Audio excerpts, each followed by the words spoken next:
All right, let's dive into another Reddit post that's got everybody talking. Yeah. It's from the Am I Overreacting subreddit. And, it involves money. Hmm. And relationships, always a good recipe for drama, right? It's amazing how, like, a simple inheritance can just, stir up all this It's stuff. like a financial stress test or something, right? Yeah, exactly. So let's break this down. This woman, we'll call her Sarah for the sake of the story. She's been with her boyfriend for about 4 years. Everything's going okay, Mm. not great, not terrible. Then, bam, Yeah. she gets this inheritance, $12,000. Oh, wow. Yeah, not a small chunk of change, right? Great. Sure. She's thinking practically, pay off some debt, maybe start investing a little bit, be smart about it. Which is, financially speaking, very sound advice. Exactly. But here's where things get interesting. She tells her boyfriend about the inheritance, excited, Mm. and his immediate reaction is, hey, let's use $6,000 of it to renovate the house. Like, fancy renovation. Oh, interesting. So he's, like, jumping right to spending it. Yeah. And keep in mind, she said their place is totally fine as is. Like, they don't need a renovation. That's kind of, like, makes you wonder about his, financial awareness. I mean, $6,000 for a renovation. That might not even cover, like, half of it, depending on what they want to do. Right. It's like he's not really thinking it through. And when she tries to explain, like, hey, I want to be responsible with this money, get rid of debt, build some savings, he doesn't take it well at all. What does he do? He starts accusing her of being selfish, that she's putting their future on hold. Instead of, like, talking about their financial goals as a couple, he just kind of shuts down her ideas and focuses on controlling, like, how the money is spent. Exactly. It becomes less about the renovation itself and more about, like, who gets to decide, Right. Yeah, that's a little concerning. And to make matters worse, he starts bringing up her past spending decisions, like trying to make her feel bad about, like, oh, remember when you bought those shoes, that kind of thing. Ugh, classic blame shifting, right? Yeah, like trying to distract from the real issue and make her feel guilty. It's a way to, like, deflect responsibility. And it gets even worse. He starts bringing their friends into it, trying to get them to pressure her into doing the renovation. Oh, no, he didn't. Bringing in the friends. That's not cool. Yeah. That just seems like he's trying to isolate her and, like, undermine her choices. Right. And that's when she writes this super insightful line in her post. She says, it became clear that this wasn't really about the renovation at all. It was about control and how he sees our future together. Whoa. Yeah, that's a huge realization. She's like, this isn't about the money. This is about, like, deeper issues, Control, respect, like, whose decisions matter. Totally. Like suddenly this inheritance has revealed this whole other side to their relationship. Right. And it's not even about the amount of money, really. It's the principle of the thing, Absolutely. So what does she do? She breaks up with him. Wow. So she decided, like, this is it. This is a deal breaker for me. Yeah, she felt like his lack of respect for her choices was just too much to overcome. Yeah. She felt like his lack of respect for her choices was just too much to overcome. You know what? Good for her. It's like she realized that compromising on this could lead to, like, resentment down the road and an unhealthy power dynamic, Definitely. But here's where it gets even more interesting. Her friends have mixed reactions to the breakup. Some totally support her decision. Others are like, girl, are you sure? Maybe you overreacted. Oh, really? So even her friends are divided on this. Totally. And that's what leads her to post on Reddit. She's like, am I overreacting? And the internet goes wild. Hundreds of comments, people debating back and forth. It's fascinating. Just like everyone has an opinion about money and relationships, right? Because we've all been there in some way. Exactly.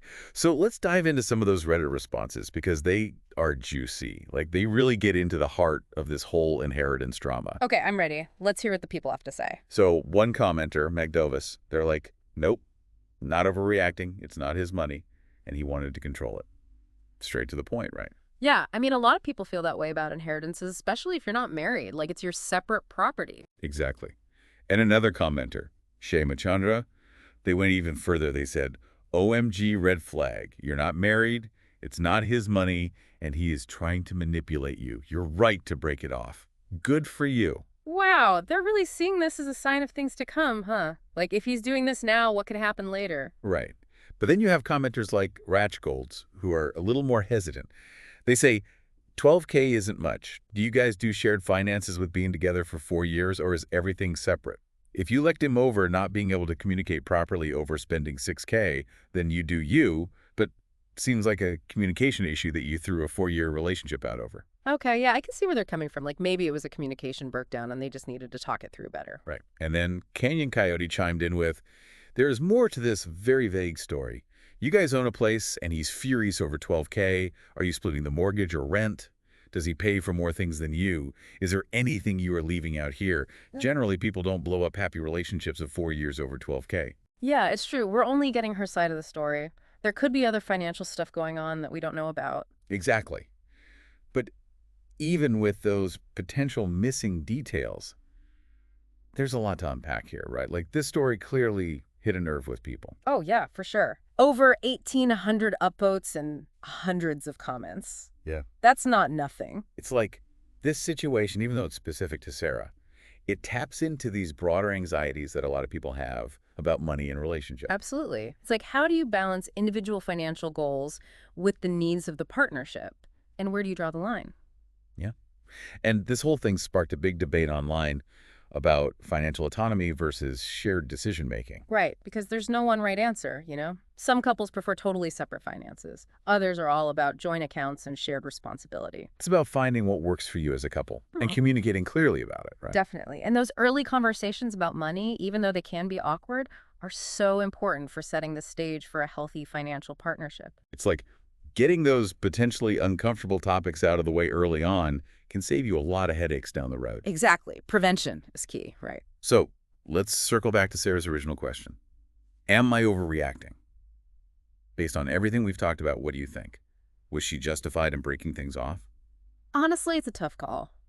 I mean, only Sarah truly knows what's best for her.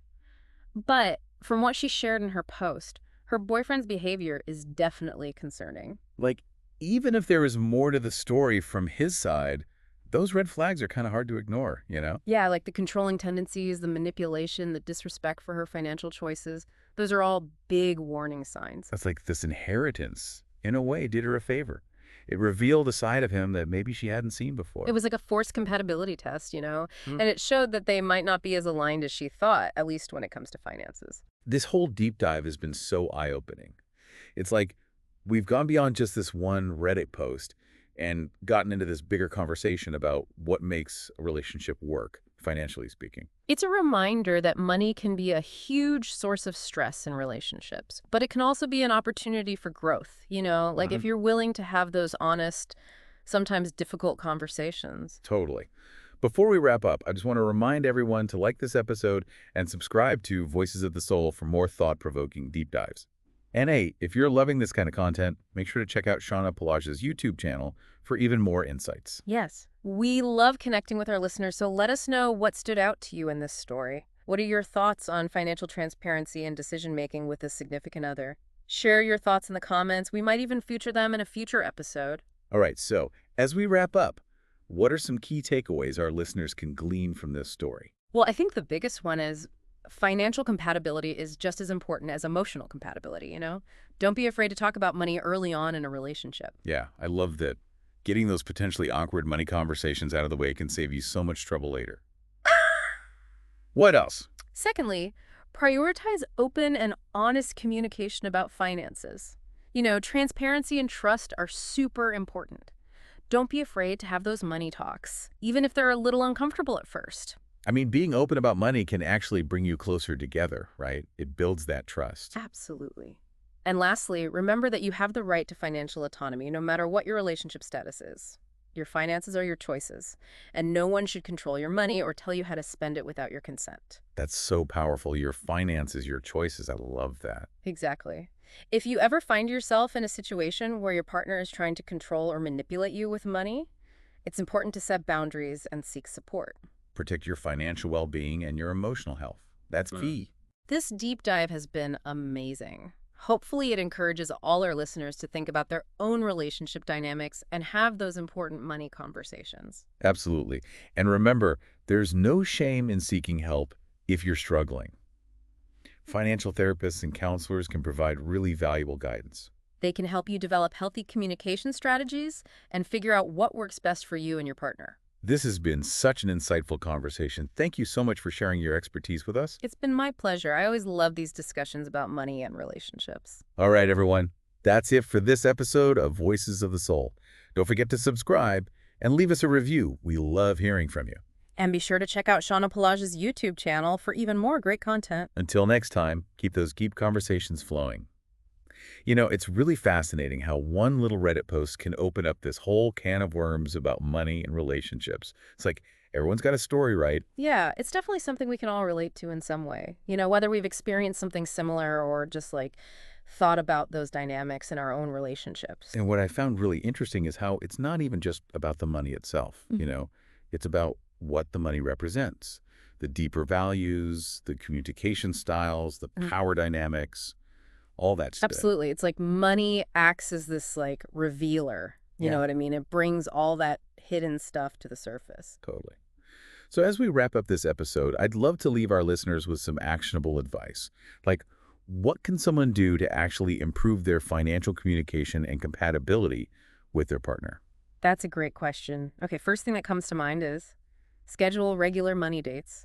It doesn't have to be super formal or anything, just like block out some time each month, check in about finances, talk about goals, concerns, upcoming expenses. Ooh, I like that.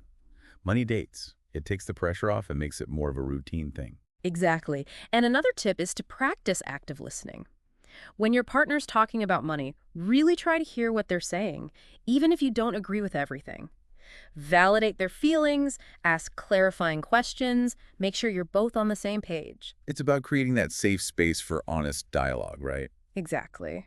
And lastly, don't be afraid to seek professional help if you need it. Like if you're really struggling to have those money conversations or make joint financial decisions, a financial therapist or counselor can be a game changer. Yeah, it's like having that neutral third party who can help you navigate those tricky waters. They can provide tools and strategies for healthy communication and decision making. Awesome. Well, this has been such a fascinating and insightful deep dive. Thank you so much for sharing your expertise with us today. It's been my pleasure. These conversations are so important, and I'm glad we could have this open dialogue. And to all our listeners out there, thank you for joining us on Voices of the Soul. If you enjoyed this episode, make sure to subscribe and leave us a review. We love hearing from you. And don't forget to check out Shauna Pelage's YouTube channel for even more thought-provoking content. She's got great stuff on personal growth, relationships, all that good stuff. Absolutely. Until next time, keep those deep conversations flowing.